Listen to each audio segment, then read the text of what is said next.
Okay, I want you to hear this, because this is the clearest explanation of the money game, or the scheme to purchase legislation and favorable decisions on that legislation that might be in violation of individual liberties and rights, but are totally geared toward the moneyed elite, their ability to pollute, their ability to suppress votes, their ability to pack districts, pack the House with delegations of numbers of Congress members who literally represent the minority in their states of voters, but show up in the majority's numbers because they have rigged the maps. They have rigged everything to favor their agenda against ours.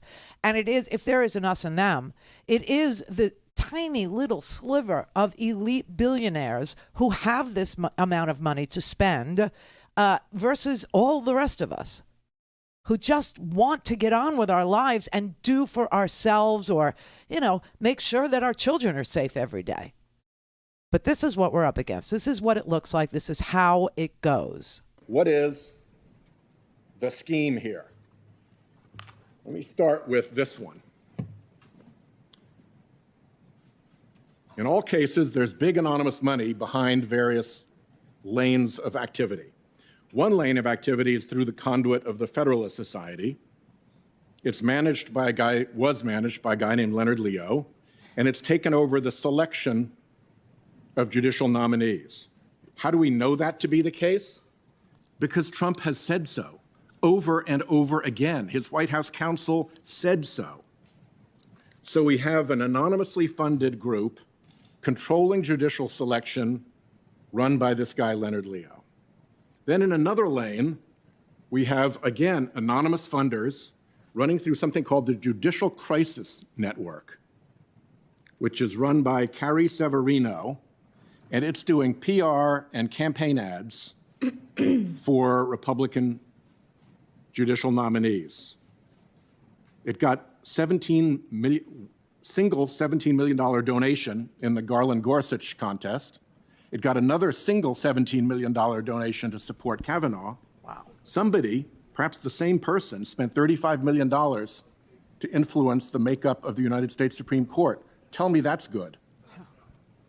And then over here, you have a whole array of legal groups, also funded by dark money, which have a different role. They bring cases to the court. They don't wind their way to the court, Your Honor. They get shoved to the court by these legal groups, many of which ask to lose below so they can get quickly to the court to get their business done there. And then they turn up in a chorus, an orchestrated chorus of amici. Now, I've had a chance to have a look at this, and I was in a case, actually, as an amicus myself, the Consumer Financial Protection Board case. And in that case, there were 11 amicus briefs filed, and every single one of them was a group funded by something called Donors Trust. Donors Trust is a gigantic identity scrubbing device for the right wing, so that it says Donors Trust is the donor without whoever the real donor is. It doesn't have a business. It doesn't have a business plan. It doesn't do anything. It's just an identity scrubber. And this group here, the Bradley Foundation, funded 8 out of the 11 briefs. That seems weird to me when you have amicus briefs coming in little flotillas that are funded by the same groups but nominally separate in the court. So I actually attached this to my brief as an appendix. Center for Media and Democracy saw it, and they did better work. They went on to say which foundations funded the brief writers in that CFPB case. Here's the Bradley Foundation for $5.6 million to those groups. Here's Donors Trust, $23 million to those brief writing groups. The grand total across all the donor groups was $68 million. Oh my God. To the groups that were filing amicus briefs, pretending that they were different groups. And it's not just in the Consumer Financial Protection Board case. You might say, well, that was just a one-off. Here's Janus, the anti-labor case that had a long trail through the court, through Friedrichs and through Knox and through other decisions. And SourceWatch and ProPublica did some work about this.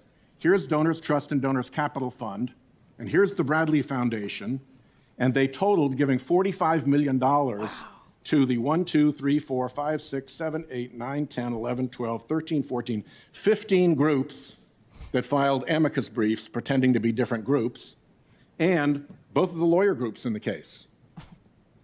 Funded by Donors Trust, funded by Bradley Foundation in Janus. This is happening over and over and over again, and it goes beyond just the briefs. It goes beyond just the amicus presentations. The Federalist Society, remember this group that is acting as the conduit and that Donald Trump has said is doing his judicial selection? They're getting money from the same foundations. From Donors Trust, $16.7 million. From the Bradley Foundation, $1.37 million. From the same group of foundations total, $33 million. Oh my God. So you can start to look at these and you can start to tie them together.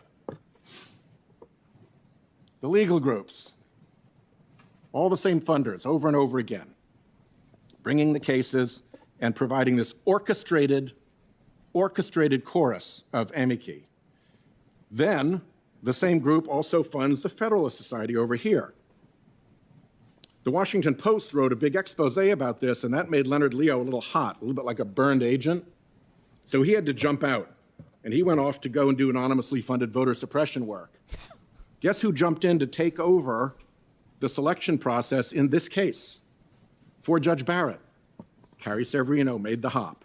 So once again, ties right in together. Amazing, isn't it?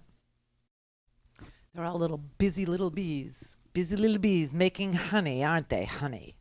Yeah, and they have paid $68 million in order to dismantle the Consumer Financial Protection Bureau. They have paid $35 million to get Gorsuch on the Supreme Court. They paid $33 million to get Amy Covid Barrett on the Supreme Court. They spent $45 million declaring that voting to be in a union in your workplace was an illegal activity. Why? So that they can be billionaires. They don't want us as consumers to be protected from bad banking practices. They want friendly justices on the Supreme Court, and they are willing to pay $100 million to get them there.